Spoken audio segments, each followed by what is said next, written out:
देखिए last class में हमने जो है ये आधा चैप्टर कंप्लीट कर लिया था और अब जो है ये हमारा आज पूरा चैप्टर कंप्लीट कर लेंगे। ये NIOS की एक हमारी सीरीज़ चल रही है जिसके अंदर हम DSSB PRT TGT जितने भी एग्ज़ाम है टीचिंग के, जैसे CTET हो गया, KVS हो गया, जितने भी टीचिंग पेडागोजी के जो सवाल आते हैं वो इसमें से आजकल देखने को मिल रहे हैं, तो हम उनको कवर करने की कोशिश करेंगे इसके अंदर। और लास्ट में जो है क्वेश्चन आंसर सेशन हमारा रहेगा। एक क्वेश्चन हर वीडियो के अंदर मैं देता हूँ जिसका आपको उत्तर कमेंट में देना पड़ता है। तो चलिए स्टार्ट करते हैं। देखिए आज का जो थोड़ा सा मैं आपको बेसिकली बता दूँ लास्ट वीडियो के अंदर क्या था, और अगर किसी ने लास्ट वीडियो नहीं देखी है तो डिस्क्रिप्शन में आपको लिंक मिल जाएगा, वहाँ सर आप जो है जाकर वीडियो को देख लें, क्योंकि तभी आपको ये वीडियो अच्छे से समझ आएगी। तो देखिए इसके अंदर हमने जो लास्ट क्लास में करा था वो करा था विकास और वृद्धि। विकास और वृद्धि जो है दोनों अलग अलग चीज़ें हैं। वैसे तो सुनने में तो सेम लगता है कि विकास मतलब भी बढ़ना, वृद्धि मतलब भी बढ़ना। लास्ट क्लास के अंदर हमने ये करा था कि वृद्धि जो है वो क्या होती है, उसके क्या क्या कॉन्सेप्ट हैं, विकास क्या क्या होता है, किस तरीके से होता है, ये हमने सब पढ़ा था। और आज जो है हम उसी को ही आगे चैप्टर को कंप्लीट करने जा रहे हैं। ठीक है, तो देखिए करते हैं स्टार्ट आज का। 1 मिनट, हाँ हो रही रिकॉर्डिंग।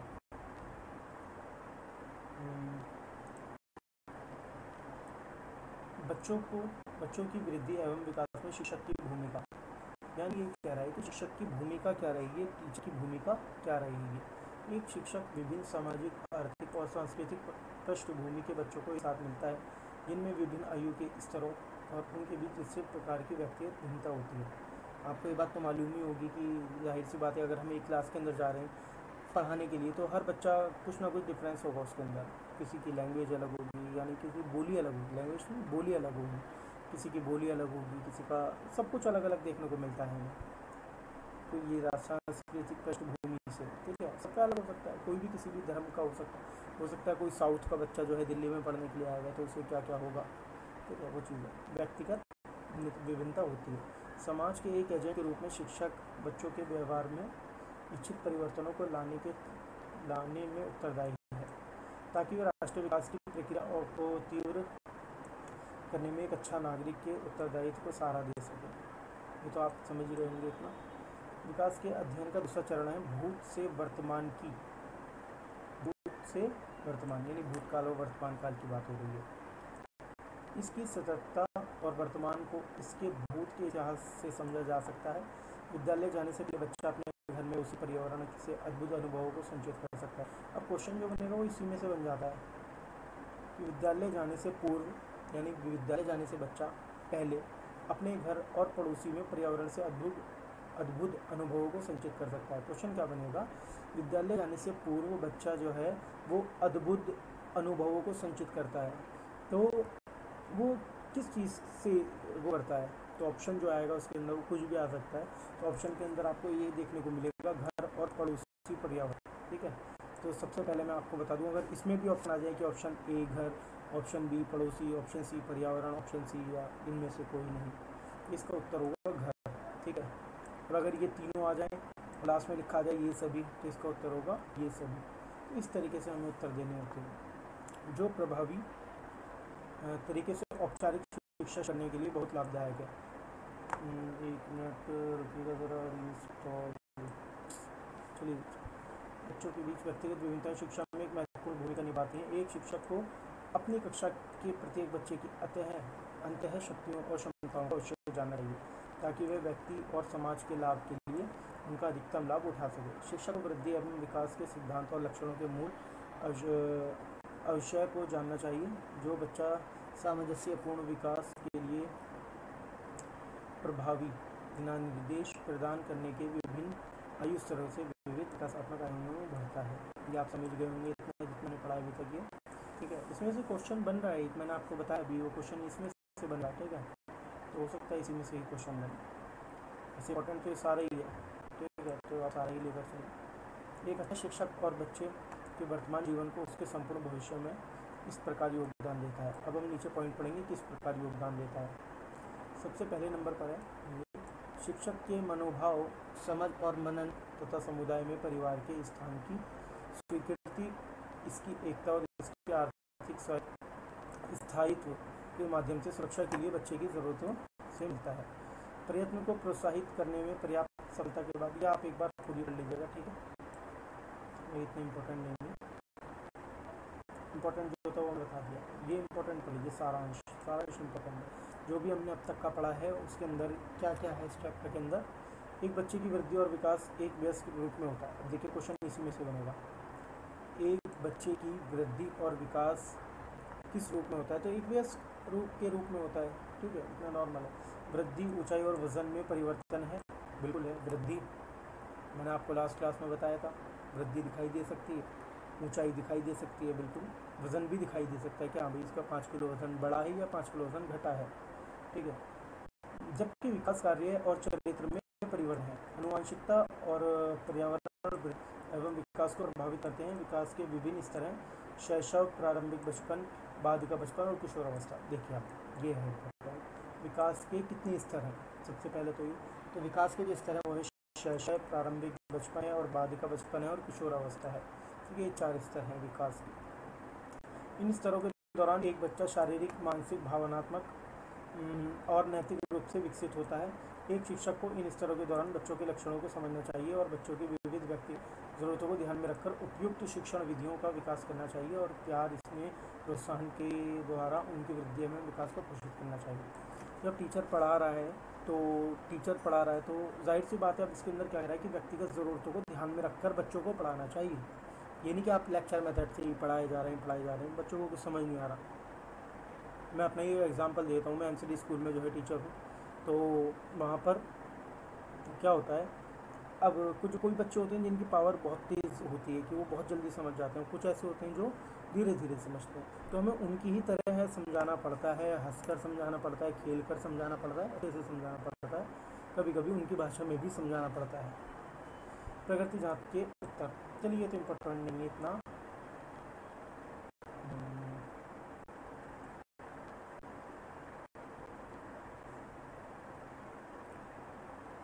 देखिए ये इकाई 2 शुरू हो गई है यहाँ पर,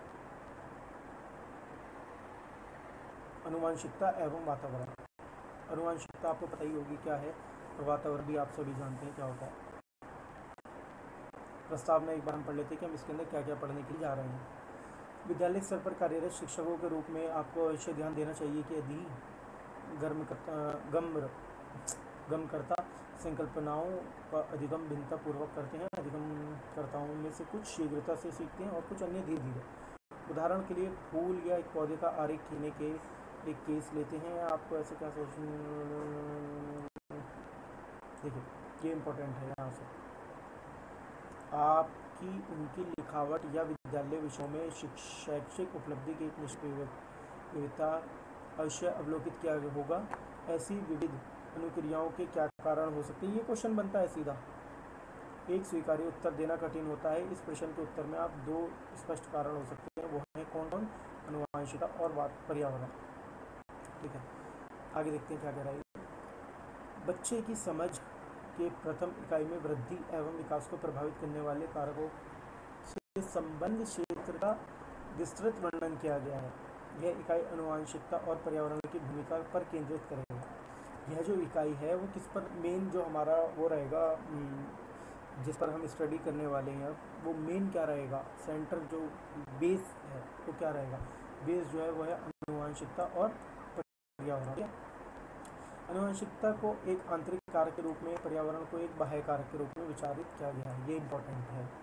सवाल यही बनता है कि आनुवंशिकता को किस कारक के रूप में विचारित किया गया है। तो जो अभी मैंने आपको बताया, आनुवंशिकता को आंतरिक कारक, अंदर का इंटरनल कारक के रूप में विचारित किया गया है, और पर्यावरण को बाह्य कारक पर। अब देखिए मैं आपको एक बता दूं किस तरीके से आपको ये समझना है।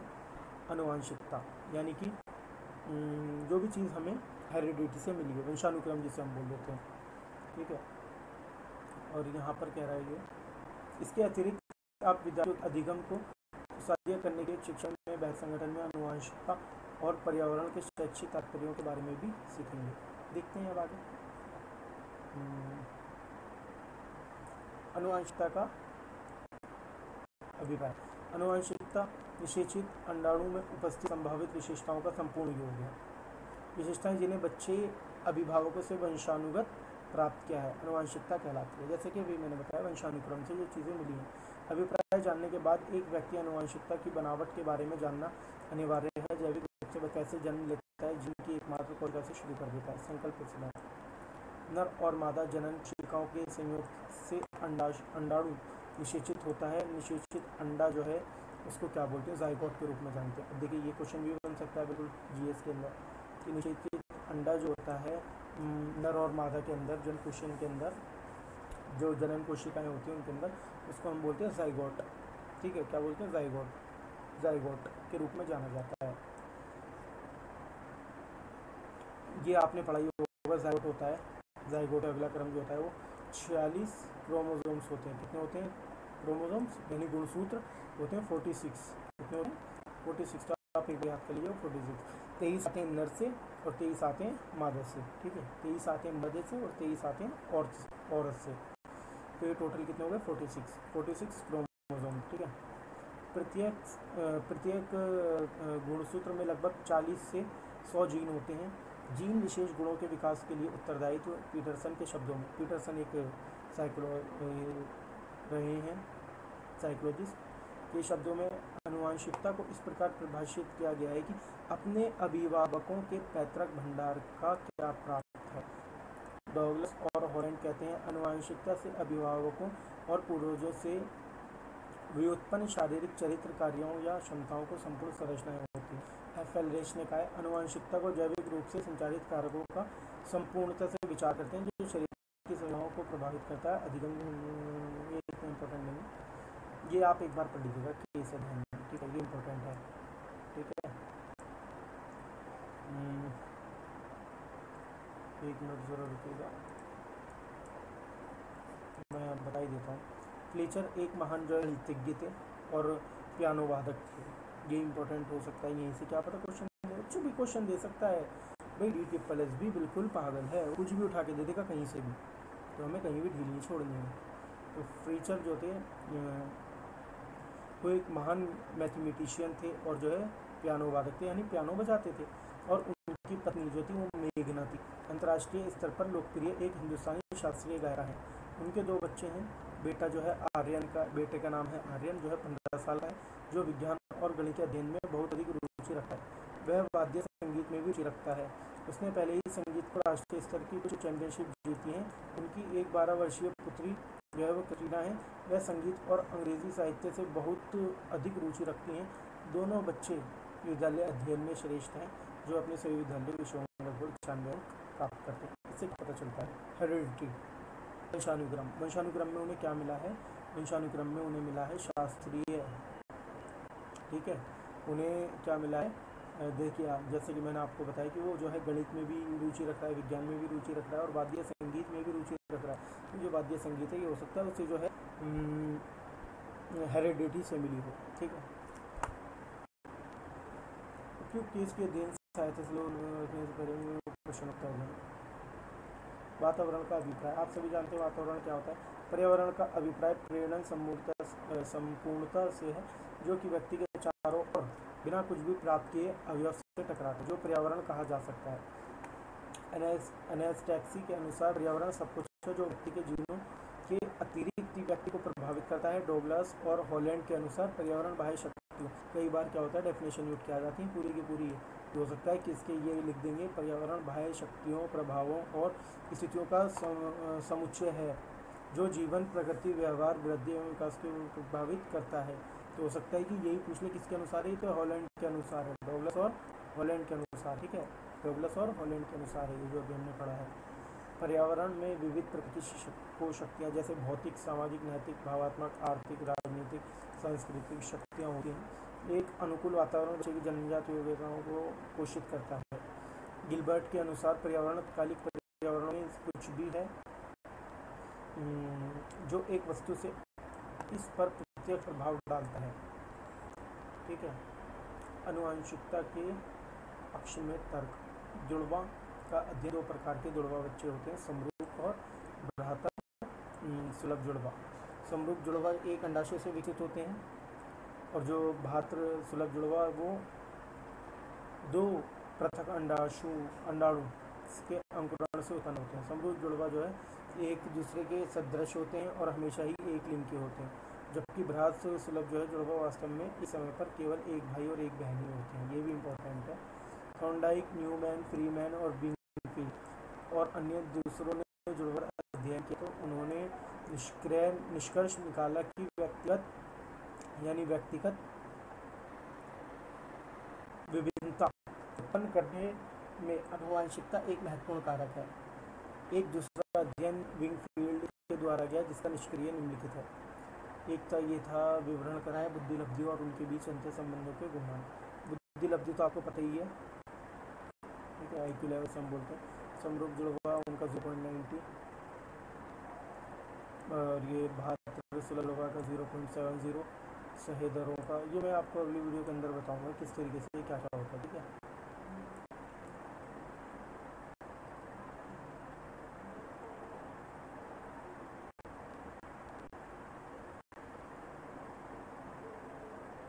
ये पढ़ते हैं यहाँ से।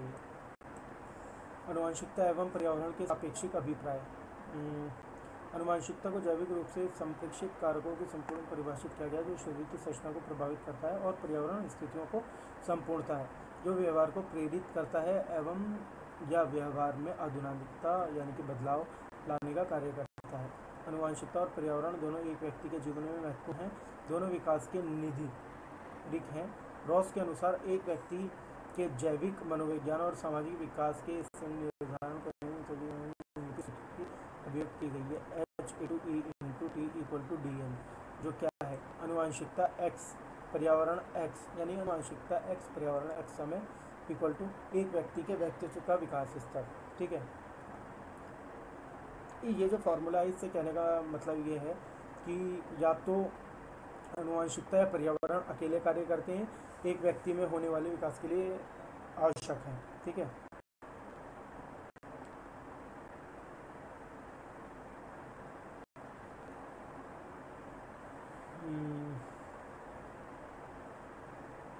क्योंकि जो इम्पोर्टेंट है मैं सारांश और पढ़ लीजिएगा एक बार, आप इसका स्क्रीनशॉट ले लीजिएगा, ये पढ़ लीजिएगा, ठीक है।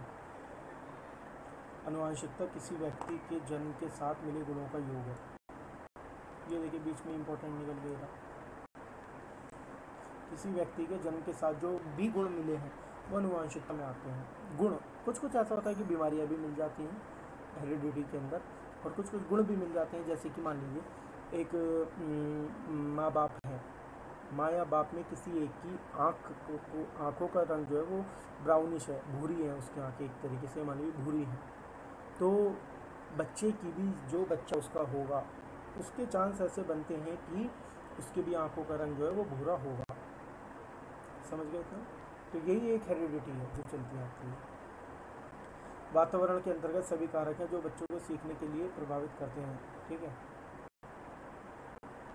बस यही था इम्पोर्टेंट, इतना इसके अंदर और ज़्यादा तो नहीं था। बाकी जो है मैं आपको जो भी अब नेक्स्ट बुक होगी हमारी, इसका ही पार्ट होगा, दूसरा ब्लॉक जो है ये ब्लॉक बटे हुए हैं। आज जो हमारा ब्लॉक था वो था 506 ब्लॉक 1, 506 ब्लॉक 1, ठीक है। आगे जो हम करेंगे ब्लॉक 2 करेंगे, ठीक है। अभिरुचि ये एक बार आप पढ़ लीजिएगा, शब्दावली ये बहुत इंपॉर्टेंट रहती है, इसमें से क्वेश्चन नहीं बनता लेकिन ये हमें नॉर्मली पता होना चाहिए। आनुवंशिकता भौतिक और मनोवैज्ञानिक गुण जिन्हें बच्चे अपने अभिभावकों से उत्तराधिकार में प्राप्त करते हैं। वही अपने अभिभावक मतलब अपने माँ बाप से। पर्यावरण पड़ोस जिसमें एक बच्चा व्यक्ति सभी समर्थनों को शामिल करता है जो बाहर संसार से प्राप्त करता है। बाहर से जो भी चीज़ें प्राप्त हो रही हैं वो पर्यावरण से प्राप्त हो रही हैं, ठीक है। तो आज के लिए हम इतने काफ़ी रखते हैं। मेरे फ़ोन की बैटरी लो हो रही है, बिल्कुल डेड हो चुकी है, तो वो आज के लिए इतना ही काफ़ी करते हैं, ठीक है। अगली वीडियो में इंशाल्लाह जो है नेक्स्ट हमारा ब्लॉक रहेगा ब्लॉक 2, उसको कंप्लीट करेंगे, देखते हैं आगे, ओके। अगर वीडियो को आपको पसंद आई तो इसे लाइक करिएगा ज़रूर, और चैनल पर नए हैं तो इसे सब्सक्राइब ज़रूर कर ले चैनल को, क्योंकि आगे मैं तो जो भी वीडियो डालूँगा तो आपके पास वो टाइमलाइन पर आ जाए। और बेल आइकन होगा उसके बराबर में, सब्सक्राइब के बराबर में बेल आइकन होगा, तो आप उसको ज़रूर प्रेस कर लीजिएगा। क्यों? जब भी मैं वीडियो डालूँगा तो उसे प्रेस करते के साथ ही आपके पास फ़ौरन नोटिफिकेशन आ जाएगी जब भी वीडियो डालूँगा। चलिए आज के लिए इतना काफ़ी है।